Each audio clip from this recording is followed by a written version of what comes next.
এবার খোদ দুর্গাপুর নগর নিগমের চেয়ারপারসন শিকার হলেন সাইবার প্রতারণার। দিল্লি পুলিশ ও লালবাজার পুলিশের নাম ভাঙিয়ে একাধিকবার ভয় দেখানোর অভিযোগ।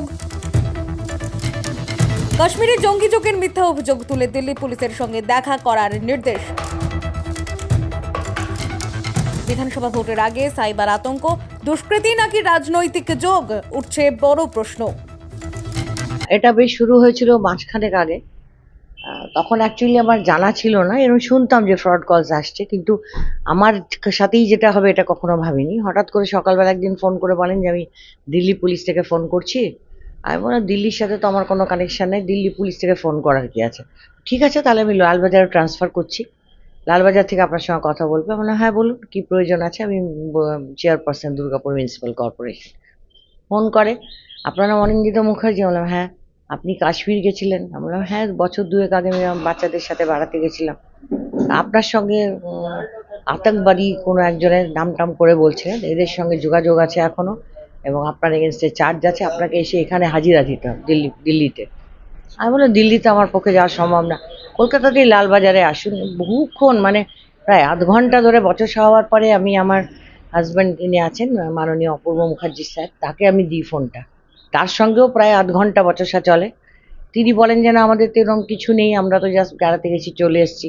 আর আমার একটা ছোট্ট এতটুকু এই সিম্পল ফোন, এই ফোনে আতঙ্কবাদী সে সঙ্গে যোগাযোগ। আমি বারবার ওনাদের বলছি দেখুন আমার একটা ছোট্ট ফোন, এতে সম্ভব নয়, আমি কাউকে চিনি না, আমার সাথে কারোর যোগাযোগ হয়নি। আমাকে একটা অন্য নাম্বার দেওয়া হলো, যেহেতু কাশ্মীরের সিমটা কাজ করে না, তো সেইটা থেকে আমি ছোট্ট ফোন থেকে আমার জনগণের সঙ্গে যোগাযোগ রাখা দরকার, আমি রেখেছি।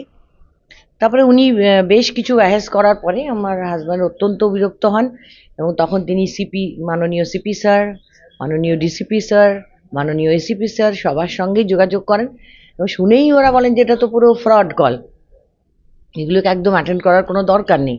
এবং যখন সেই নাম্বারটা দিয়ে ট্রু কলারে দেখা যাচ্ছে পুরো ফ্রড লেখা আসছে, তো শুনছি নাকি এরম মাননীয় কবি দত্ত সাহেবকেও এরমভাবে উত্ত্যক্ত করেছে ওরা।